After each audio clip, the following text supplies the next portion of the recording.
Painted, painless learning. દાખલામાં એક અર્ધગોળાકાર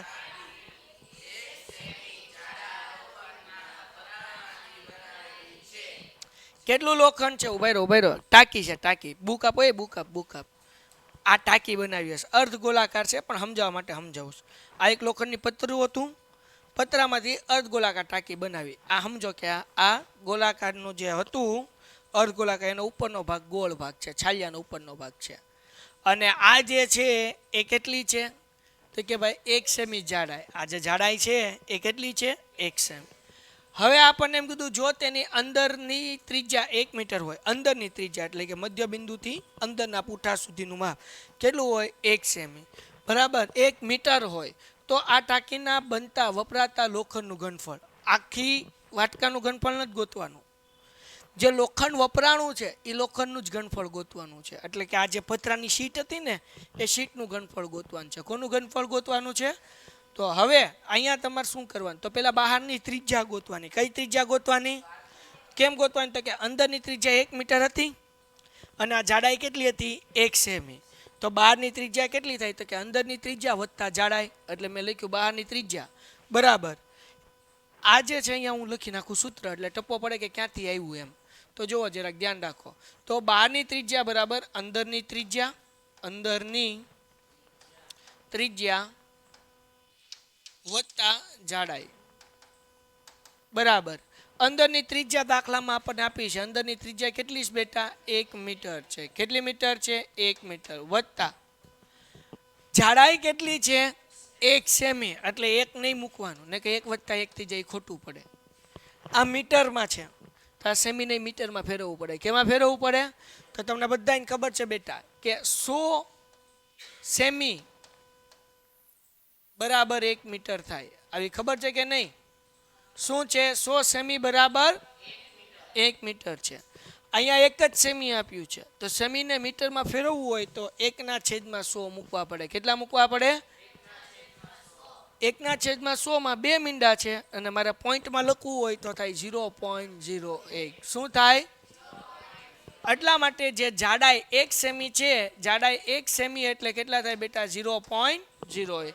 કેમાં ફેરવ્યું? મીટરમાં ફેરવ્યું. એટલે 1 વત્તા 0.01 એટલે જવાબ આવ્યો 1.01. શું જવાબ આવ્યો? 1.01. અંદરની ત્રિજ્યા તો આપેલી છે, અંદરની ત્રિજ્યા કેટલી છે? 1 મીટર. એટલે અહીંયા 1 મીટર એમ. હાલો, કોઈને કઈ ડાઉટ છે? હવે આપણને એમ કીધું કે ભાઈ ટાંકી બનાવતા વપરાતા લોખંડનું ઘનફળ કોનું ગોતવાનું છે? બરાબર. તો અહીંયા અર્ધગોલકનું નહીં, અહીંયા હું એક લખી નાખું, એક કામ કરું. ટાંકી બનાવતા વપરાયેલ લોખંડનું ઘનફળ, એનું સૂત્ર છે 2/3 પાઈ. હવે આ જે છે ખાલી પતરું જોવે છે આપણને, ખાલી પતરું, અંદરના ભાગનું ઘનફળ નથી જોતું. એટલા માટે બેટા મોટી ત્રિજ્યાનો ઘન માઇનસ નાની ત્રિજ્યાનો ઘન કર્યો. કેમ? આ અર્ધગોલક છે, મારે ખાલી આનું જ ગોતવું હોય પતરાનું ઘનફળ, તો જે બહારની ત્રિજ્યા હોય એમાંથી અંદરની ત્રિજ્યા માઇનસ કરવું, એટલે આ મને મળી ગઈ જાડાઈ, એટલે આનું ઘનફળ ગોતી શકું. એટલે આ એક જ દાખલાની અંદર સૂત્ર વાપરતી વખતે ધ્યાન રાખવાનું છે, 2/3 પાઈ R1 નો ઘન માઇનસ R2 નો ઘન. હવે દાખલો કરીએ. 2/3 એમનેમ, પાઈની કિંમત 22/7, કારણ કે અહીંયા કઈ ચોખવટ કરેલી નથી.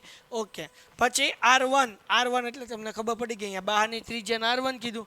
R1 નો જવાબ કેટલો મળ્યો? 1.1. બરાબર. પણ એ પોઈન્ટ કાઢીએ તો 101/100 થાય કે ન થાય? હા કે ના? અને એનો આપણે શું કરવાનો છે? ઘન. માઇનસ R2 નો ઘન. R2 એટલે કેટલા મળ્યા? 1. એટલે 1 નો ઘન. કોઈને આમાં કઈ ડાઉટ છે બાપલિયાવ? હાલો, તો અહીંયા હું લખું 1 નો ઘન. હવે ડિયર સ્ટુડન્ટ્સ, આપણે શું કરવું પડે? 101 ને 3 વાર ગુણવા પડે. કેટલી વાર ગણવા પડે? તો જો 101 ગુણ્યા 101 કર્યા એટલે જવાબ મળ્યા 10,201. એને ગુણ્યા પાછા 101 કર્યા એટલે જવાબ કેટલો મળ્યો? તો 10,03,301. આ 10,30,301. 101 ને 3 વખત અહીંયા ગુણાકાર કરેલો છે, તો અહીંયા હું મૂકી દઉં. ધ્યાન રાખજો બાપા, મને આવડતું નથી. 2/3 એમનેમ, 22/7 એમનેમ, ગુણ્યા કૌંસની અંદર 101 ને 3 વાર ગુણ્યું એટલે કેટલો આવ્યું 10,30,301. ધ્યાન રાખજો ભાઈ 10,30,301. હવે એવી રીતના 100 નો ઘન કરો તો 2 મીંડા છે એના બદલે 6 મીંડા કરી નાખવાના. કેટલા મીંડા કરી નાખવાના? કેમ? કારણ કે 100 3 વખત ગુણાકાર થાય. 100 ગુણ્યા 100 ગુણ્યા 100 તો 3 વાર 100 આવ્યું તો 2 મીંડા 3 દૂન 6 એટલે અહીંયા કેટલા મૂકવાના 1 2 3 4 5 અને 6. -1 નો ઘન તો કેટલો થવાનો? 1 જ થવાનો. આગળ વ્યા જઈએ 2/3 22/7 ગુણ્યા હવે જુઓ અહીંયા 6 મીંડા 6 આંકડાના આગળ પોઈન્ટ મૂકવા પડે. કેટલા આંકડા આગળ? 6 આંકડા. તો પહેલો આંકડો, બીજો, ત્રીજો, ચોથો, પાંચમો અને છઠ્ઠો. તો જવાબ કેટલો આવે બાપા? બોલો 1.030301 -1. કોઈને કઈ ડાઉટ છે આમાં? હવે કરીએ બાદ બાકી બાપા. આ એમનેમ અહીંયા ગુણાકાર કરી નાખું. 22 44 7 તેરી 21. હાલો હવે 1.030301 માંથી 1 જાય એટલે 1 માંથી 1 જાય એટલે શું થઈ ગયું? 0 થઈ ગયું. તો 0.030301 ટપો પડ્યો કે નહીં? 1 માંથી 1 જાય એટલે 0. પોઈન્ટ પાછળનું બધું એમનેમ. સમજાણું કે ન સમજાણું? 1 માંથી 1 જાય એટલે 0. પોઈન્ટ પાછળનું બધું એમનેમ. હવે આપણે પોઈન્ટ કાઢીએ પછી 44 ગુણ્યા કરવાના ને પછી 21 ભાંગાકાર કરવાના એટલે દાખલો થઈ ગયો પૂરો. હે ને? હાલો તમે કેમ કરવાનું? બસ આમ જ કરવાનું છે, બીજું કાંઈ નથી કરવાનું. અહીંયા 44 ભાંગ્યા 21 મેં ઓલરેડી કરેલા છે, ધ્યાન રાખો.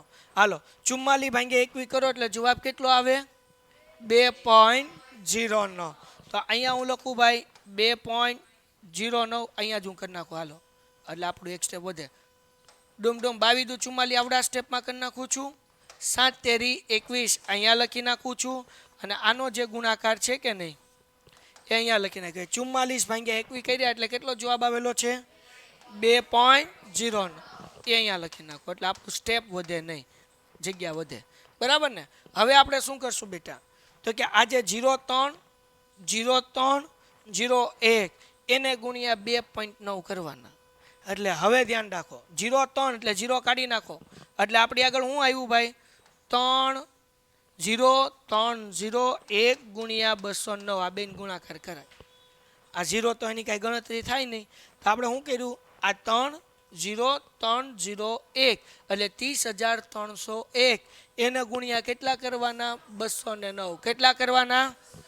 જો અહીંયા કર્યા 30,301 ગુણ્યા 209 એટલે જવાબ જે આવે છે એ આવે છે એકમ દશક 100 હજાર 10,000 લાખ ને 10 લાખ 63,32,909.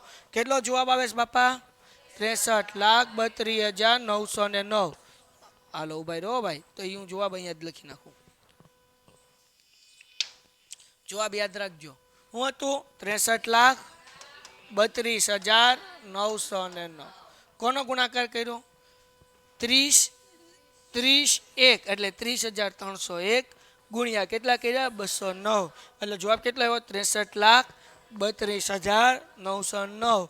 હવે મીંડા કેટલા થાય? જો કેવી રીતના પોઈન્ટ મૂકવાનું. અહીંયા કેટલા આંકડા આગળ પોઈન્ટ છે? 1 2 3 4 5 6. 6 આંકડા આવડા થઈ ગયા. અહીંયા કેટલા આંકડા આગળ પોઈન્ટ છે? 2. 6 ને 2 ટોટલ કેટલા થયા? 8 આંકડા આગળ આપણે પોઈન્ટ મૂકવાનું છે. અહીંયા કેટલા આંકડા છે? 1 2 3 4 5 6 7. હજી એક આંકડો ઘટે એટલે હું પેલા 0 લખું એટલે 8 થઈ ગયા કે નહીં? એટલે 0 અહીંયા જ લખી નાખું 0.0. એટલે આ જવાબ આવે 0.0. પછી આવશે 63,32,909. પણ આપણે પોઈન્ટ પછી એટલા બધા આંકડા ન લખવાનું હોય. પોઈન્ટ પછી ખાલી કેટલા લખવાના હોય? 2 આંકડા. તો આપણે જવાબ લખીએ કે 0.06. અને આપણને મીટર કીધું એટલે અહીંયા લખવાનું મીટર ઘન. દાખલો થઈ ગયો પૂરો. હજી એકવાર સમજાવું સાહેબ, અહીંયાથી સમજાવો. આ પોઈન્ટ કેમ આવ્યો એ સમજાણો નહીં. તો જુઓ બેટા, અહીંયા 6 આંકડા આગળ પોઈન્ટ હતો, અહીંયા 2 આંકડા આગળ પોઈન્ટ હતો એટલે 6 ને 2 ટોટલ કેટલા થઈ ગયા? 8. 8 આંકડા થયા. અહીંયા ગણીએ આપણે 1 2 3 4 5 6 7.